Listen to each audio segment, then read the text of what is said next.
স্থানীয় সরকার নির্বাচন কখন হবে এখনো ঠিক হয়নি।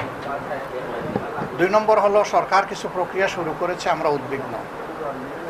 একজন দলীয় লোক 5-7 বছর আগে যিনি অবসর নিয়েছেন, একেবারে খাস দলীয় লোক, তাকে নির্বাচন কমিশনে পোস্টিং দিয়ে পদায়ন করা হয়েছে।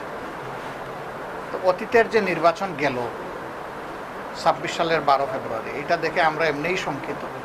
আবার যদি এই ধরনের কোনো পায়তারা চলে, তাহলে নির্বাচনের ব্যাপারে সরকারের সদিচ্ছা নিয়েই গোটা জাতির মধ্যে উদ্বেগ দেখা দেবে, এবং সেই রকম কোনো নির্বাচনের পায়তারা করলে, আয়োজন করলে, এটা জাতি মানবে না, আমরাও মানব না।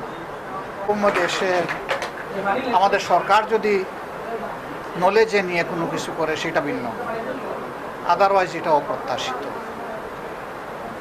তারা তো ইন্ডিয়া বসে কথা বলতেই পারেন, তিনি তো ইন্ডিয়ার রাষ্ট্রদূত। এখানে এসে রাষ্ট্রদূতের সাথে কথা বলা, এটা যদি মেয়ার কোনো সৌজন্য মোলাকাত হয় সেটা ভিন্ন কথা, কিন্তু যদি দুই দেশের কোনো বিষয় হয়ে থাকে সেটা সরকারের সাথেই হওয়া উচিত, বিরোধী দলের সাথে হওয়া উচিত। পার্টিকুলার কোনো দেশের কোনো কূটনীতিবিদের সাথে এটা আমাদের কাম্য না। কিন্তু দলেরও প্রধান, সরকারেরও প্রধান, দলকে নিয়ন্ত্রণ করার দায়িত্ব তার, আর দেশকে পরিচালনা করার দায়িত্ব তার। তিনি প্রধানমন্ত্রী শুধু ধানের শীষে যারা ভোট দিয়েছে তাদের না, যারা আমাদেরকে ভোট দিয়েছে তাদেরও তিনি প্রধানমন্ত্রী, যারা ভোট দিতে আসে নাই তাদেরও তিনি প্রধানমন্ত্রী। 100% লোক তো আর ভোট দেয়নি। প্রধানমন্ত্রী সারা দেশের প্রধানমন্ত্রী, তাকে দায়িত্ব নিতে হবে। দুর্নীতি বন্ধ করতে হবে, চাঁদাবাজি বন্ধ করতে হবে। স্বয়ং স্পিকার বলেছেন, চাঁদাবাজি বন্ধ না করলে জাতির কপালে অদূর ভবিষ্যতে বড় অশনি সংকটের আশঙ্কা রয়েছে।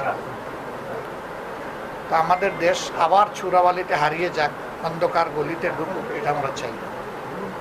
সবাই গণভোটের পক্ষে কথা বলেছে, হঠাৎ করে তারা বদলে গেলেন কেন? তারা 2/3 পাওয়ার পরে তারা চিন্তা করলেন এখন তো আমরা যা ইচ্ছে তাই করতে পারবো, এখন আর গণভোট মানলে আমাদের সমস্যা হবে, ওটা মানার দরকার নেই। তো ভোটকে, জনগণের রায়কে সম্মান না করলে কি হয়, এই দেশে এই ইতিহাস রয়েছে, গোটা দুনিয়ায় ইতিহাস রয়েছে। এটার পরিণতি খুবই ভয়ঙ্কর। আমরা এই জায়গা থেকে সরব না। আমরা গণভোটের গণরায় বাস্তবায়ন হলে বিশ্বাস করি সমাজে একটা আমূল পরিবর্তন আসবে, যেই পরিবর্তনটা দেশবাসীর কাম্য।